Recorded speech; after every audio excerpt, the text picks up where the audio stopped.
All right, gentlemen, welcome to the best of three matches played between me and Steel, my main RTS man.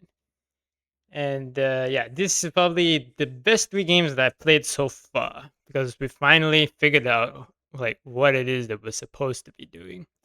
And the funny thing is that as we were playing the next match, we were talking about this. Is that when we look back at all our old matches, we realized that this isn't good gameplay at all. This is absolutely dog shit. But you're not gonna see that here for this match and the next two uploads after this. Now we are in the opening phase here, and my plan right now is just build lights because it's open. It's mainly forest, and there's hills and mountains in the middle. All the plains terrain is all on the shoreline, and I'm not interested in trying to fall back to there and force an engagement there. That would be giving up most of my cities. So instead, we are just going to shuffle around the front lines here and there, and we're going to initiate the attack. He pulls off some units on the main front here, so I'm going to try to double team the tank that's in the center right around here.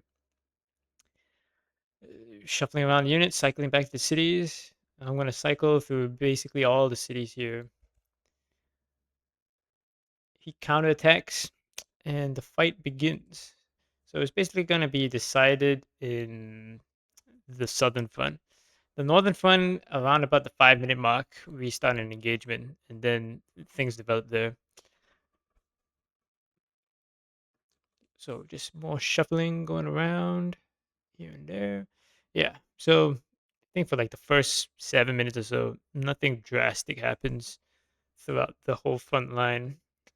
It all just comes down to like the little details, you know. It's like all the little trades that you can get out on the front line. That will basically determine who essentially wins. And for this one here, I initiate the attack, and the trades are going slightly in my favor because I'm doing some okay cycling. You got to be careful when you're trying to micro the guys out from the rear. Is that yeah? This is a mistake right here. You want to be careful of the way you trace your lines. I'm always too used to modern games where there's automatic pathing, so you're gonna see that happen quite a few times, especially around the mountains, because there's no built-in pathing to any of the units. They will just go straight into the mountain and then just get stuck there. So you need to keep an eye out for all that. So we've made some gains on the northern side here. We're now pulling in fresh troops and pushing in. We've done a pretty good job cycling here. He's got 3 depleted units, and we're looking good all across the front. So everything's going fine for the beginning here. I'm trying to keep my tank unit on the hills because the tank is slowed down by the hills in the forest, but it's only in the forest where the tank deals less damage. On the hills, the tank still deals its same amount of damage. So we're trying to keep that micro over there. Not interested in trying to pull anything from the northern front. If it's stalemate like that, I'll just keep it like that. I can focus all my attention on the cycling that's going on down here. So casualties are now shifting towards Steel's favor because we've made some aggressive pushes. We've had to pull out from here now because we were overextending and we do not have enough troops to really push a major breakthrough. It's still too early to do that. The only way that a major breakthrough occurs is when somebody makes a mistake, basically. If we're talking about two players that are of like equal skill level and kind of know what they're doing, then that's how major breakthroughs happen. So right now it's just a trading game. I'm just trying to speed up the game here. Yeah, this is the max amount, I believe.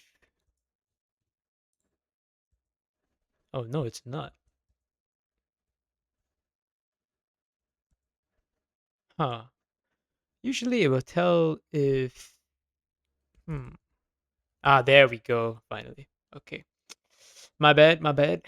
So more shuffling going on around here. We get a slight encirclement, somewhat minor. We deplete him, but that infantry unit in the center is not getting out, so he's dead. We get some bad trades going on here. Pretty bad trades actually. I'm not cycling fast enough anymore, and he has concentrated a lot more forces down here. think my main mistake looking back at the replay is that I did not build enough troops. I was too busy thinking long term that I forgot to put the slider up to max and then keep track of how many units I was actually building. Steel here has deployed at least 5 extra units, so he's got all of those reserves ready, and yeah, it's now massively in his favor. So we're 20,000 casualties difference in favor of steel, and he's also 20,000 in favor of troops deployed. That's a lot. So we have the skirmishes beginning in the north here. I get good trades there. I decide to push, but it's not enough because he's now cycling from his city that's in the past there. I make a mistake in the south here. Two infantry gets encircled. This guy's not getting out. He's going to be traded away. Yep, there he goes. I believe now is the point where I do start building the units, but it's a little bit too late. We're already 40,000 in deficit. And in terms of casualties, it's already going through the roof.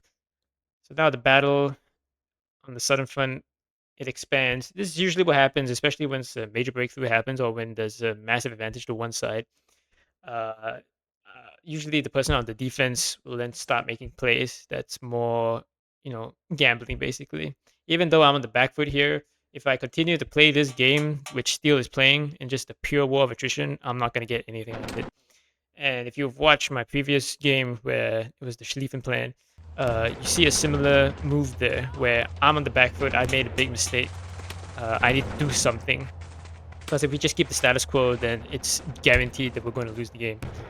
So I make some plays, we get some encirclements, we get some breakthroughs, we get to the doorstep of his city. So we're going on the offensive. The problem is that all of the mistakes that I made in the first 5 minutes of not like paying attention to the buildup of my troops basically determines the outcome of this entire front. Without those extra troops, it basically snowballs into favor of steel. Now we're just going for pure maneuver here, and we're getting massive encirclements, and we're trying to equalize things here. Uh, yeah, it's very, very messy. But we get like at least 4 pockets, and we managed to close 3 of those pockets. But as you can see, in terms of troops and casualties, he still is at that 40,000 deficit in his favor, and that was just all because of the first 5 minutes. So if I had been paying attention to my economy and actually building the reserve troops, this would have gone in my favor because tactically and operationally, I am better than steel. I can cycle the units better and I can handle the encirclements much better.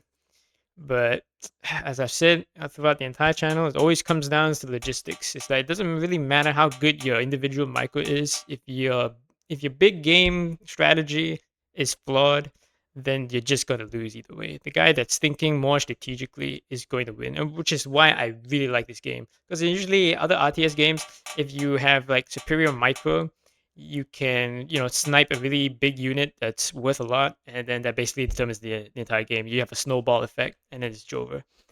But not in this game. Not in this game. So even though Steel basically lost the main battle here, the campaign, he is winning the campaign. It was very well played game. So we've withdrawn our forces. We're given a buffer. We're now starting some skirmishing here and there. The northern front, he pushed a breakthrough. I get some more encirclements, but it's still not enough. Now the deficit in troops is now in favor of 100,000. So yeah, because he's constantly producing troops, and I'm still floating. Oh, I'm not entirely sure why I stopped building. I think that was like a flawed logic in my plan here when we got to this point. Was that I need to stop building because I need to replenish the troops? But that's not right. That's not quite how the game works. Um, yeah. And at this point here, yeah, the front is basically collapsed. If he wants to, he can just swing around the south side here, and there's nothing much that I can do. He can sweep it, which is what he's going to do here. And yeah, there he goes. And that is the end of the first match right there. So very big strategic mistake on my part, which I guess I just wasn't thinking straight throughout this first game here. But now we go on to the second match.